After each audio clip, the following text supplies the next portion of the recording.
TomBrady.com, the 199 newsletter. Yep, of course. He's a writer now.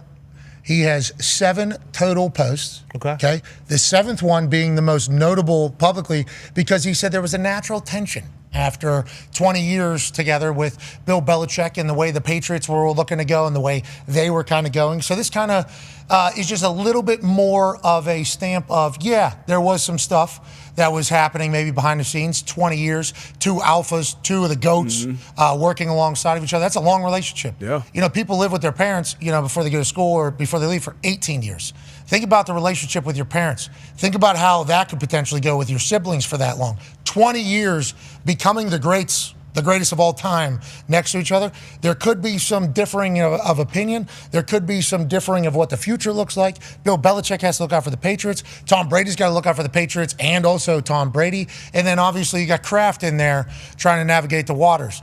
He said the last few years, so that would have been 3 years. They had success during that time together as well, which is also a wonderful part of this entire story. Oh, yeah, big time. They won the Super Bowl in 2018 with the 13-3 victory, which was an exhilarating game against the Rams and McVay's first Super Bowl. But, I mean, when you think about just the team construction as well, like you talk about how sometimes, you know, the offense and the defense are damn near 2 separate teams at points. And you can think, you know, with Mahomes and Andy Reid, like, hey, both offensive guys, obviously the credit goes to, you know, the offense a lot of the time. Like with the New England dynasty, because it was so much Brady on one side with, you know, whoever was the OC and then Bill and the defense on the other, you can see where just even credit getting, you know, given to certain sides of the ball. Because early on, it was Bill, because Brady wasn't, you know, the guy. 199. Like 199, you know, those first 3 Super Bowls, the dynasty, you think about like Brewski and Richard Seymour and Vrabel, obviously, in those kind of teams wasn't so much about Brady. Brady was kind of almost in the Purdy situation. And then towards the end, it became much more Tom Brady. Bill can't do it without Tom. You know, Brady's the reason they're winning all those games. So the natural tension does make sense. And the Jimmy G drafting, a lot of people point to. But the fact that they were still able to, you know, win, and who knows when it started, because 16 they won the Super Bowl as well. 17 they went to the Super Bowl, lost against, you know, the Eagles and the Nick Foles Philly play, and then, you know, the Rams Super Bowl they still won. So sure, there might have been tension. Yeah, there's tension. There's tension. 3 straight Super Bowls. We're going to win 2 of them in the entirety of it. Obviously, you're in that building with both of them as a second-round pick for the New England Patriots. What is your thoughts on it? Natural tension, I think, was Tom saying. Normal. Yes.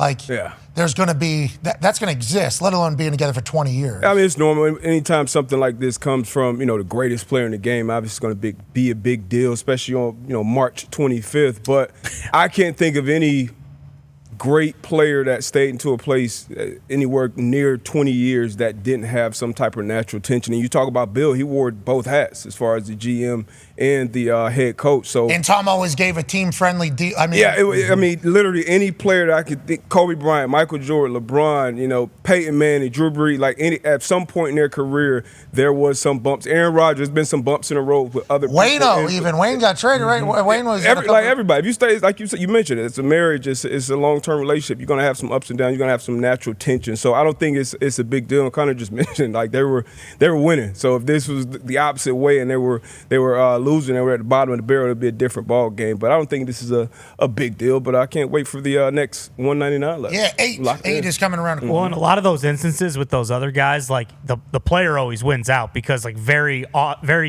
seldom is it like a guy plays with the same coach for 20 years. Like how many coaches did Kobe have? You know, even MJ went through like a couple different guys. Like Brady is really like the only one where it's like it was him and Belichick pretty much the entire time. And I don't think that will ever happen again. Yeah, different relationship whenever you're 22 versus whenever you're 35. Yeah. 36, 37. And I do appreciate, I think we all do, that he's come out and been like, yeah, because they both all been like, we love each other, which you will, by the way, once you kind of separate, you know, the heart grows fonder, if you will. And then you look back and it's like a lot of great things were accomplished. But in the moment, there was probably a lot of gripes from both of them about how things were going.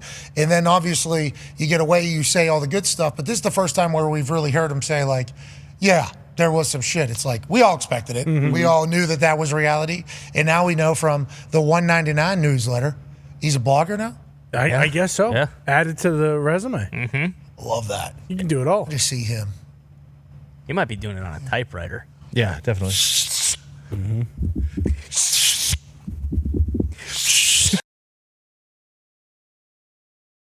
Probably a better chance he's Neuralinking it.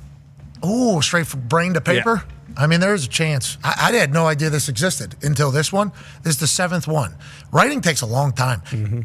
I'm not even going to get into it. What's that? I told you guys a couple weeks ago I learned about the.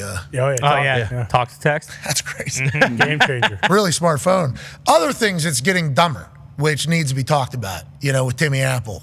Like something's going on here where my smartphone's getting dumber. Don't think that should be how this whole thing goes. But for that whole thing, I mean, that makes life a lot easier. You have the new update or the new phone? Just I have came the out. newest phone. I haven't done the whole song and dance. It's good one. I gotta turn off some settings. I'm tired of Apple Intelligence summarizing my text emails. messages. Emails. The whole thing. Gotta Playground on the put it- playground yet? What's that? The playground? I haven't. No. I don't. Get on the playground, have some fun out there. What? What's the the hell are you playground? I talking don't know about? what that There's a is. playground app. It's an AI picture app. It's fun. It's a good time.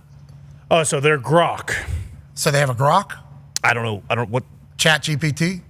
I've never used Grok those things. actually pretty talented. Grok's I will on say. it. No, I tried Grok. Grok It is pretty sucked. talented. Well, No, this iteration. We're on like Grok 3. Yeah. And he's amazing. and it always says beta next to it. It is Grok 3.0 beta. So that means they're testing Grok 3.0? Correct. Well, they did that to Grok 2.0 the entire so then we got to 3.0, we're still testing. Always getting better. Are we ever going to not be in the beta stage of Grok or any of these Maybe AIs? Grok may be just the beta stage in general, and then they might change it to like Brock or something. And then- Alpha. Alpha, exactly. And then that's just the new AI. I just don't agree with Grok.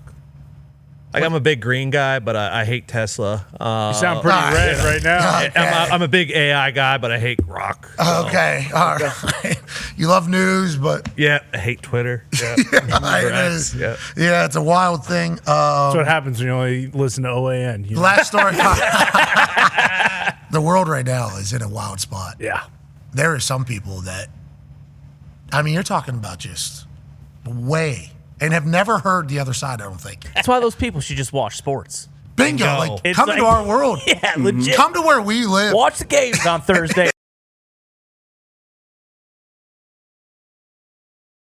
It's like, oh, they're just, Yeah.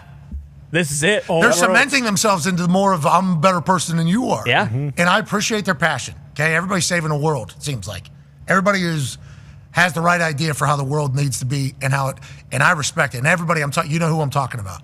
And it's like, I appreciate your passion, but boy, don't get lost in there. Come on in to watch some sports. Yeah. Watch some sports. Seriously. Dive into a conspiracy. Look into the pyramid. No, there's a lot of those. What we're saying is come over to the sports. Those things all kind of get into the entire.